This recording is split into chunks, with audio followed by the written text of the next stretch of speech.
Night draws near in Al-Qaim, and the Iraqi border guard casts a watchful eye towards Syria. Militants from the Islamic State group present there often use the cover of darkness to try to infiltrate Iraqi territory. Al-Qaim was the last Iraqi town to be freed from the Islamic State group in late 2017, but the terror group still holds areas across the border in Syria. Commander Saleh al-Yaqoubi shows us the closest IS position to Iraqi soil, less than 500 meters away. This is the separation line, and the IS militants are in those residential houses over there. Thank God, since liberation there has been no breach of the border in this area. The Iraqi border guard is equipped and trained by the United States. They use day and night cameras to monitor the border 24/7. We do have frequent sightings, not always, but we mostly see them at night. When they spot suspected militants, like in this recorded video, they notify coalition forces to launch preemptive cross-border strikes. It depends on the way they move, whether they're moving in an offensive manner that suggests they intend to attack. If we see them armed, then according to these images, we will hit them with full force. Despite efforts to seal the border, IS sleeper cells that have survived inside Iraq are still capable of carrying out guerrilla-style attacks on security forces. We are on patrol with the Iraqi army, another security actor in the Al-Qaim area. 1 year after liberation, this unit still conducts several raids per month to capture militants and weapons depots. They take us to a recently raided IS hideout, complete with propaganda pamphlets, metal pellets to build suicide vests, and a tunnel. The IS group used this house to hide whenever surveillance or military aircraft came close. They'd disappear inside the tunnels. This is the tunnel inside the house. It goes on for several meters. To find sleeper cells, the security forces rely on information from the local population.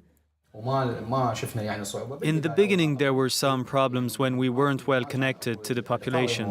But then we were able to collect sufficient and good information. Amid heavy military presence, it's unlikely that the IS group will make a comeback in Al-Qaim. But the amalgamation of competing security actors in itself is a source of instability. شنو الموضوع قلبي شنو الموضوع؟ هو معلومة انه قناص بالطريق مبلغين من قبل سيطرتكم صحيح هذه المعلومة؟ خويا طلع لي قوة ومشي على المنطقة على السريع. Ahmed Nasrallah commands Liwa al-Tufuf, one of several mostly Shiite paramilitary groups jointly known as the Popular Mobilization Forces, or PMF. Backed by Iran, they have a hostile relationship with US forces. We joined the commander as he responds to a security incident near the American base. One of our vehicles was close to the American base. A motorcycle approached it, opened fire, and then went back. So we're on our way to go search the area to prove that we're the ones in charge. The commander accuses US forces of being responsible for the attack, an unsubstantiated claim, but one that highlights the depth of antagonism between the two sides.